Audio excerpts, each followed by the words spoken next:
What's up, everybody? So I came to make this video this morning because I went to see my nutritionist today. I'll give you guys a little bit of backstory. I think a few weeks ago I posted a post about the fact that I have developed hypoglycemia.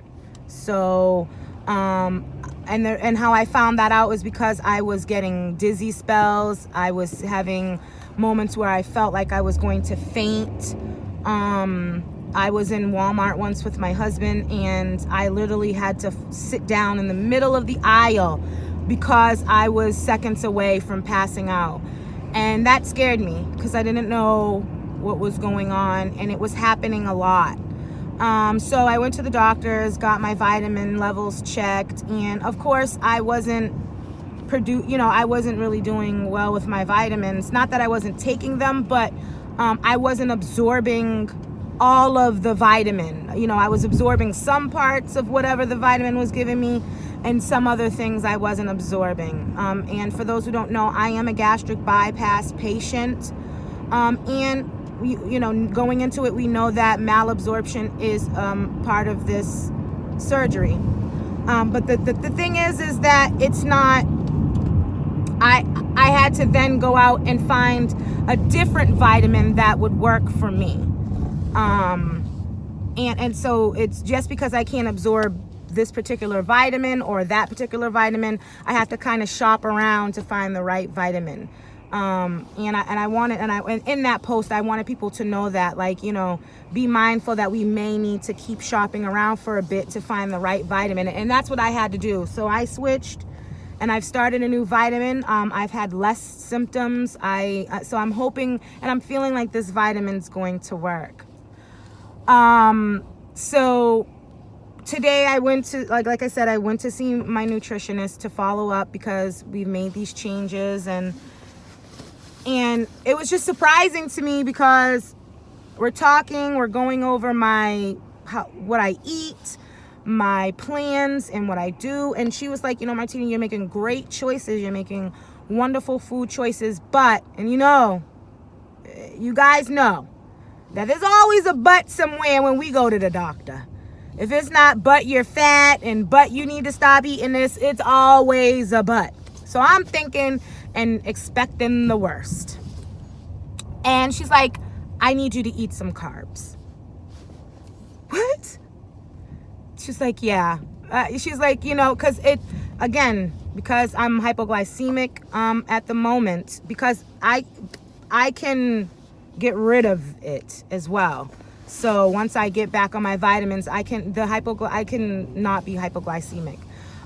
So she's explaining to me that it's going to help with the blood sugar levels, and that I should be introducing some carbs, because usually I'll have a protein, so a chicken or fish or a meat and some vegetables, and that usually is my meal, because I don't introduce carbs. I just don't. Sometimes carbs hurt, like pastas, rice, bread. I just don't eat those things. And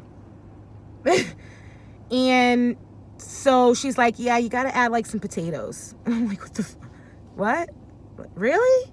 So I said, do you have a list of not potatoes, do you have a list of carbs? I wanted to see what they were recommending as a carb for me to eat, forgetting that I do have this information, because when I first started my program, I got a booklet on this.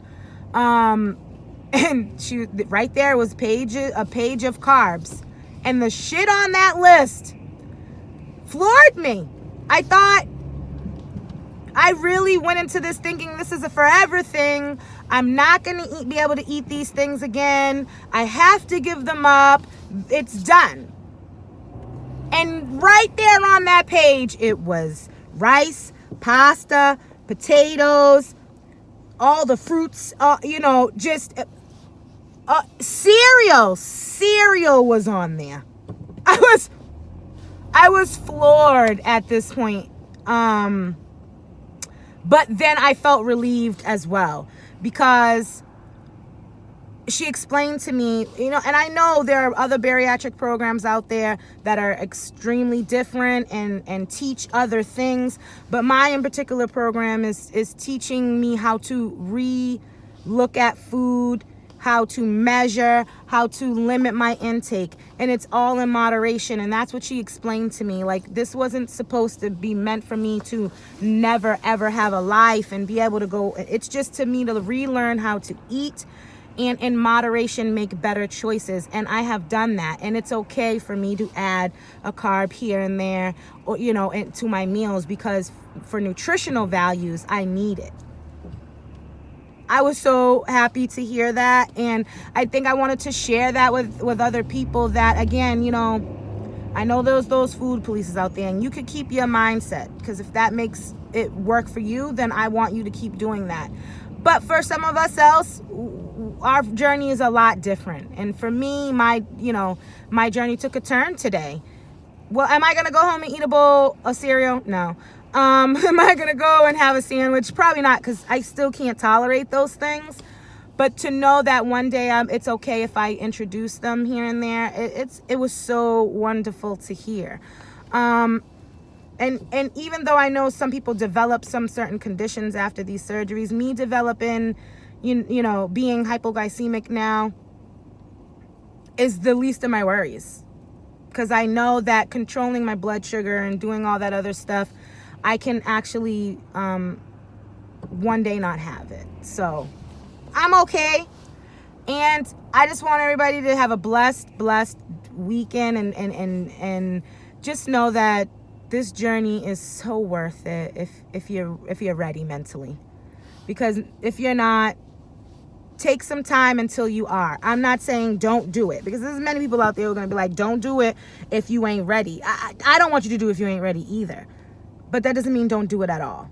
Just when you are in the mental space to make those changes, to be able to give up certain foods for a certain period of time, because the first year, you're going to have to be very disciplined to drop the weight you want. That's this reality. But this journey is so worth it. I'm so happy with where I am today, and I couldn't ask for anything more. Have a great Thursday, people. See you on the flip side.